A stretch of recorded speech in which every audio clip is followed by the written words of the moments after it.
Good morning, I'm Brian Reagan. This is Tyler Kelly. And we welcome you to Mornings with Brian and Tyler. And today we are in Ezra 3:10 through 13, Tyler. When the builders laid the foundation of the temple of the Lord, the priests stood in their apparel with trumpets, and the Levites, the sons of Asaph, with cymbals to praise the Lord according to the ordinance of David, king of Israel.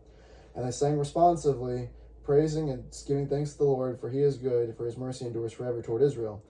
Then all the people shouted with a great shout when they praised the Lord, because the foundation of the house of the Lord was laid. But many of the priests and Levites and heads of the fathers' houses, old men who had seen the first temple, wept with a loud voice when the foundation of this temple was laid before their eyes. Yet many shouted aloud for joy, so that the people could not discern the noise of the shout of joy from the noise of the weeping of the people. For the people shouted with a loud shout, and the sound was heard afar off. All right. So, a couple things real quick here.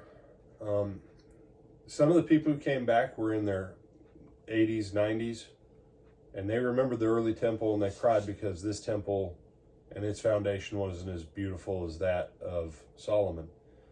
Don't let your memory of the past derive others of their joy in the present, okay? Because the simple fact is, were they back in the land? Were they rebuilding a temple where they could worship and serve God acceptably? Yeah.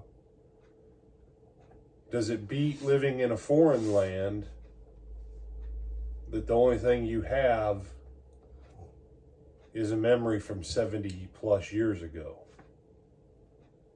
Now, apparently for some of these folks it didn't. But he is good. His steadfast love endures forever toward Israel, towards his people. It's a time of rejoicing. Whenever you're able to begin on the work of the Lord, whenever you're able to start to see the fruition of what you've sown, of what you've been laying the groundwork for, you search his word, you seek him in prayer, you sow your seed, and then you set about to do the work. And that is the pattern we've seen thus far in Ezra.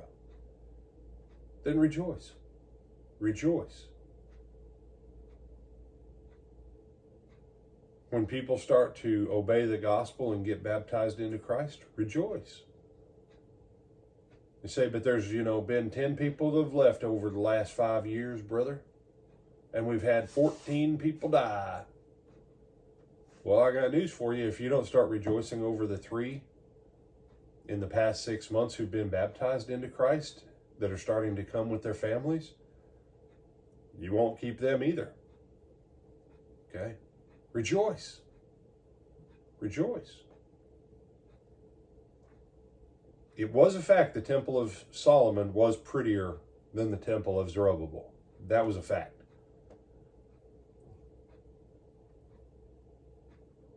But the other fact is, by the time that temple was destroyed,